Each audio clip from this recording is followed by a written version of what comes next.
तुमची मॅट्रेस अजूनही 90s मध्येच अडकली आहे का? माझी पण अडकली होती, पण आता नाही हा.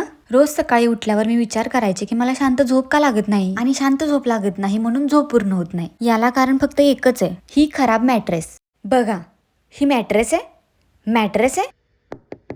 ही मॅट्रेस कमी आणि दगड जास्त वाटते मला, पण जर हे सगळं असंच चालू राहिलं तर स्लीप सायकलची वाट लागेल माझ्या. म्हणून मी ऑर्डर केली फ्लो मॅट्रेस. ही आहे फ्लोची अँटी ग्रॅव्हिटी मॅट्रेस. ही मॅट्रेस 100% नॅचरल लेटेक्सने बनलेली आहे. ह्याच्यात 3D एअर फ्लो टेक्नॉलॉजी आहे, ज्याच्याने बॉडीची हीट मॅट्रेसमध्येच ऑब्झर्व होते आणि साईडने रिलीज होते. त्यामुळे टेम्परेचर 5 डिग्री कूल राहतं, ते पण विदाउट AC. ह्याच्या मोशन आयसोलेशन टेक्नॉलॉजीमुळे एक पार्टनर साईडला मूव्ह जरी झाला तरी दुसऱ्या पार्टनरला अजिबात डिस्टर्ब होणार नाही, कारण की ह्याच्यात आहे 0 partner disturbance. Here is the proof. तुम्ही बघू शकता मी इतक्या उड्या मारते तरी सुद्धा पाण्याचा ग्लास सांडत नाहीये. तर तसंच मी झोपलेली असताना बाजूला कोणी हालचाल केली तर मला अजिबात डिस्टर्ब नाही होणार, कारण की याच्यात आहे 0 पार्टनर डिस्टर्बन्स. याच्यात चारकोल इन्फ्यूज कव्हर आहे, जे मशीन वॉशेबल आहे, जे स्किनला टॉक्सिन फ्री ठेवतं. आणि हो, तुम्हाला जर पैशांचं टेन्शन असेल ना तर नो कॉस्ट EMI पण अवेलेबल आहे. आणि याचा बेस्ट पार्ट हा आहे की 100 night risk free trial. Mattress मध्ये जर काही इश्यू आला तर तुम्ही 100 दिवसाच्या आत रिटर्न किंवा एक्सचेंज करू शकता, आणि तुम्हाला 100% रिफंड सुद्धा भेटेल. आणि त्याचबरोबर 10 वर्षाची वॉरंटी सुद्धा आहे. की नाही मस्त? मग वाट कसली बघताय? तुम्हाला पण ऑर्डर करायची असेल तर लिंक बायो मध्ये आहे, पटकन जाऊन ऑर्डर करा. Just go with the flow.